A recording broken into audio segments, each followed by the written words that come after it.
Ukhuwah itu menjadi barang yang Masya Allah, setiap dikaji di banyak majelis selalu nampak indah, selalu tampak begitu memukau dan mempesona. Tapi masalahnya hari ini kita menjumpai, hari ini kita mencari konsep ukhuwah yang benar, yang betul-betul terukir dan terwujud dalam kehidupan setelah kita keluar dari majelis taklim itu yang susah.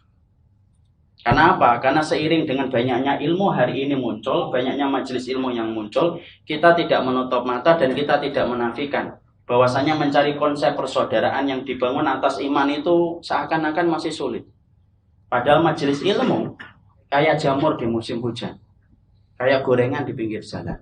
Banyak sekali majelis ilmu yang kemudian terselenggara. Tapi uniknya dan ironisnya adalah, bukan uniknya, ironisnya adalah ternyata mencari persaudaraan yang benar di atas keimanan dan ketakwaan itu hari ini susah. Banyak orang yang membahas tentang masalah ukhuwah tampak indah, tapi itu hanya terbatas pada kelompoknya dan golongannya. Lepas dari kelompoknya dan golongannya, tidak ada lagi konsep ukhuwah dan tidak ada lagi konsep persaudaraan. Ketika itu sudah bicara lintas orang yang bukan datang dari kelompoknya. Dan itu menjadi sebuah keprihatinan besar. Makanya inilah yang kemudian menjadikan kita ingin tahu sebabnya apa sih? Kenapa persaudaraan itu tidak mampu tumbuh dengan baik? Padahal ini merupakan bagian dari refleksi akidah dan sunnah yang benar. Selalu kita mampu memiliki konsep untuk mencintai orang yang beriman dengan sempurna. Kita kemudian harus tahu apa penyebabnya. Sampai kemudian jarang kita dapati orang itu bersaudara di atas ikatan iman dan ketakwaan. Jarang orang itu sulit mewujudkan untuk menjadikan iman itu mahar untuk saling mencintai di antara orang yang beriman. Tapi kenapa banyak orang itu yang menjadikan persaudaraan itu maharnya adalah fanatisme kelompok.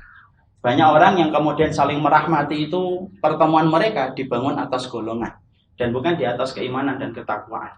Dan ini yang menjadi masalah besar dalam kehidupan kita hari ini. Kenapa kita kemudian gampang sekali untuk saling bermusuhan satu dengan yang lainnya? Yang pertama adalah yaitu ketika kita sudah mulai ada arah dan gerakan.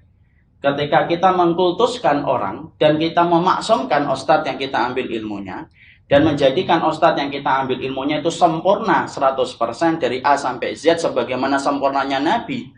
Kalau orang sudah mengkultuskan ustadznya dan orang yang diambil ilmunya, susah untuk bersaudara. Kenapa? Siapapun yang sudah berbeda dengan ustadznya seakan-akan dianggap berbeda dengan Rasul. Memaksumkan itu apa sih? Memaksumkan itu menganggap sempurna pada diri seseorang. Dan kemaksuman kita pahami ya, kemaksuman itu tidak ada yang memiliki kemaksuman ini di atas kehidupan manusia. Kenapa?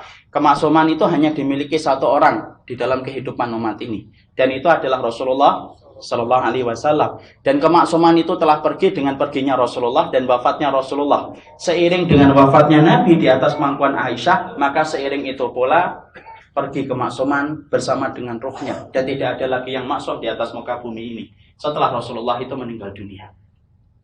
Tapi masalahnya adalah ketika Nabi sudah menyampaikan tidak ada yang maksum kecuali adalah beliau, praktek yang terjadi adalah banyak di antara kita ketika punya semangat untuk belajar, ketika kita punya semangat untuk meniti jalan Shiratal Mustaqim yang akan menjadi jalan keselamatan bagi kita ini tidak sadar bahwasanya kita ini tidak, ketika kita sudah memaksumkan orang, ketika kita sudah memaksumkan ustadz yang kemudian kita ambil ilmunya dan menganggap bahwasanya semua yang datang dari dia itu pasti benar dan tidak mungkin salah, disitulah bibit-bibit racun ukhuwah itu menyebar dan akhirnya susah bagi kita untuk melihat orang lain kecuali salah ketika berbeda dengan ustadz kita.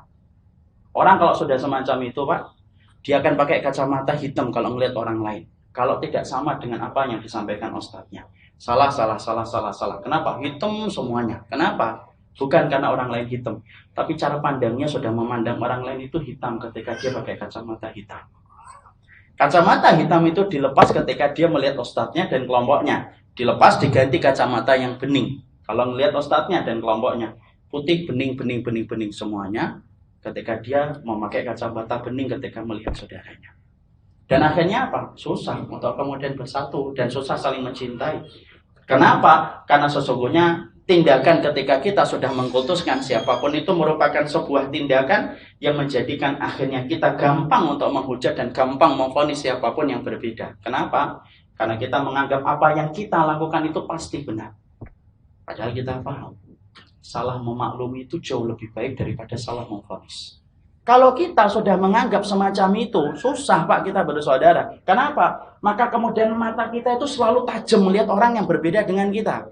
Gigi kita bertaring betul ketika kita melihat saudara kita, dan kita menikmati ketika kita menghisap darah kehormatan orang mukmin yang ketika berbeda dengan kita. Susah kalau kayak gitu.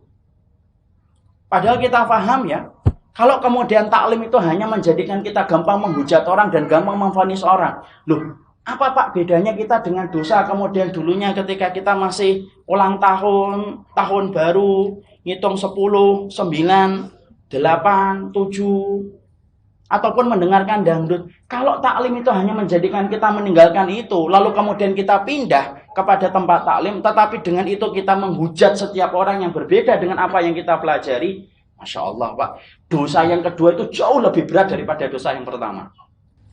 Kenapa? Taklim aja yang kita ikuti aja belum tentu kita mendapatkan pahala Pak. Kita taklim kayak gini, saya dakwah kayak gini aja belum tentu dapat pahala.